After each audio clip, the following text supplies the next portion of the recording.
Hi, my name is John Bailey, and this is my final video project for EDP E565 Research Methods in Sports. Um, Coaching and Team Cohesion in an Ethnically Diverse Team Environment. Um, I coach at East High School in Madison, Wisconsin, which is a 60% minority and 50% free and reduced lunch school. Um, the primary reason I chose this as a topic was my interest in the minority players on my soccer team. 3 years ago, I was coaching at Knox. When I left coaching at Knox College and came to East High School, I was the kind of coach that treated each player the same and did not take into account ethnicity or culture or any differences. And when I got to East, I found that my teams were not getting as close or tight knit as when I coached at Knox College. I found I was having to really get to know each of my players and make accommodations for religious holidays, different cultural requirements, and family celebrations. Accommodations that I did not need to make in the college setting due to the less diverse and more isolated nature of a college team.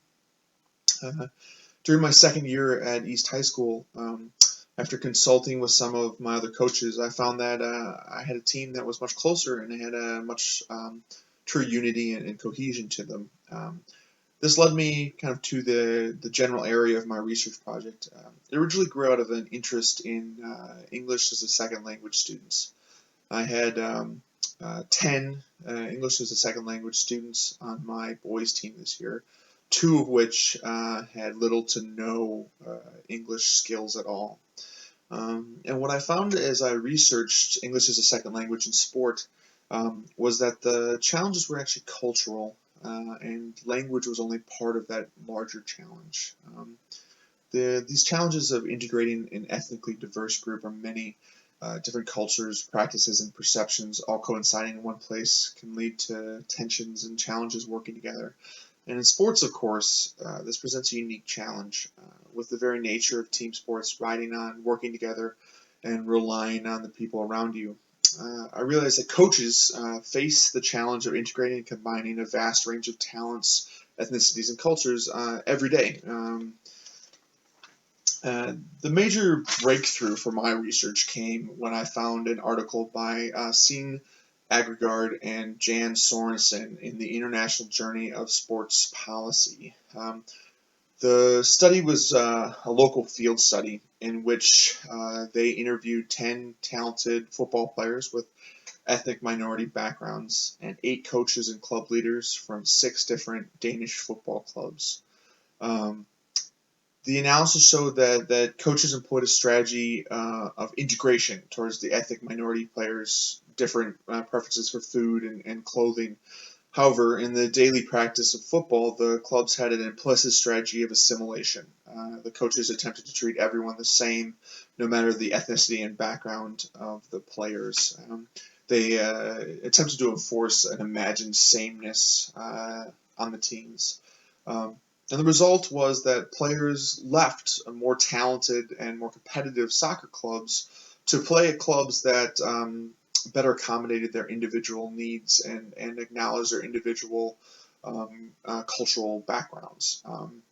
This qualitative research led me to wonder if any quantitative research had been done along these lines, and I largely found that quantitative research had not been done about this subject at all. So, why is this important? Youth sports are growing every year in size and in popularity. High school athletic participation is at an all-time high, and the demand for successful teams is great. Youth sports participation is associated with many general indicators of development, including identity development, personal exploration, initiative, improved cognitive and physical skills, cultivating social connections, teamwork, and social skills.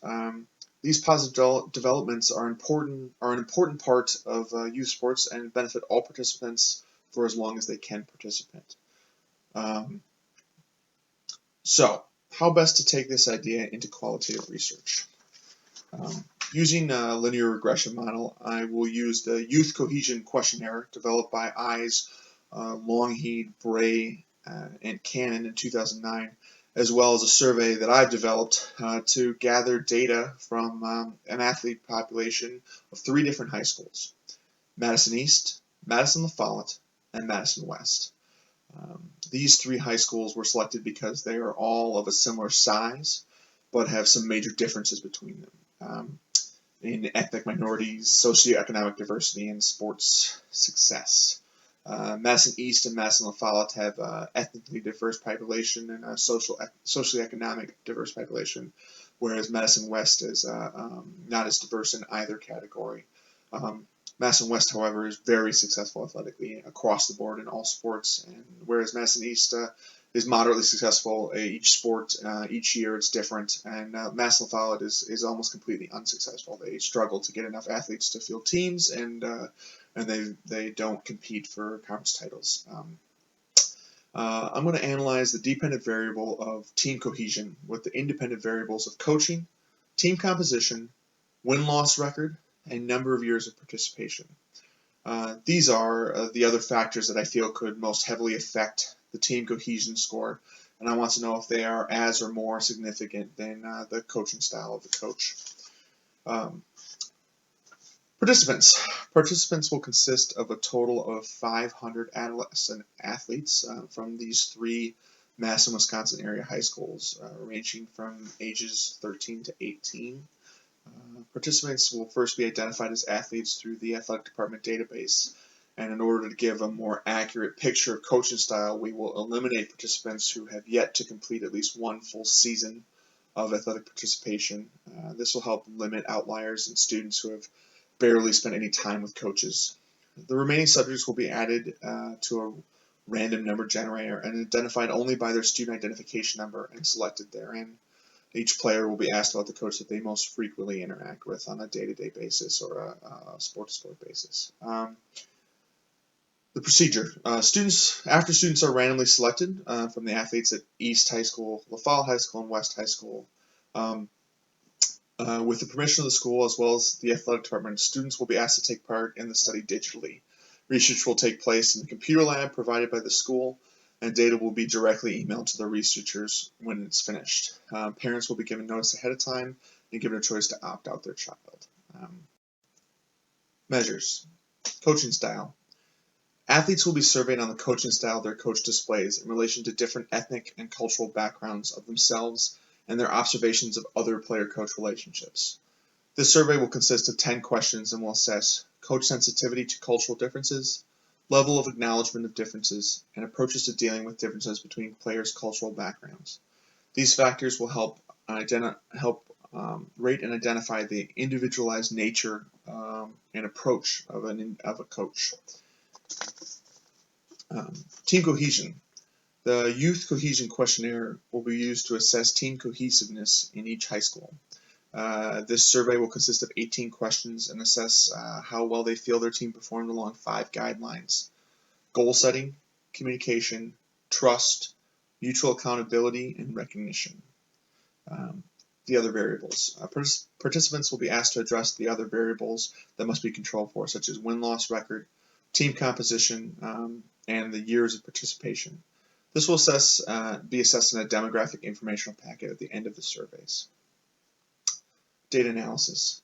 Using linear regression will allow us to analyze how each individual variable will affect team cohesion, giving us an accurate picture of which will be the most significant determinant of team cohesion. I will look for the relationship between coaching style, years of participation, win-loss record, team composition, and team cohesion. This will show any significant relationships between these factors. This should give us a clear picture of which factors are most important in team cohesion among the participants. I believe coaches who demonstrate an individualized approach to coaching players will have teams with higher cohesion scores. The results of Agregard and Sorensen's research with the Danish football teams and their Muslim ethnic minorities showed a preference towards being with coaches that acknowledged and respected the cultural differences of minority players. While that study was a qualitative study, I believe this study will give quantitative numbers to show the same trend. Several of the factors will also trend positively related to team cohesion. The first is years of participation. The longer a player is on a team, the more part of the team he or she may feel. The second is the possibility that teams with lower numbers of minority students will actually have higher cohesion scores. The lack of a large population of minority athletes may actually encourage a team to bond and be less divided along ethnic lines. Thank you for your time and attention, and I hope you all have a happy holidays.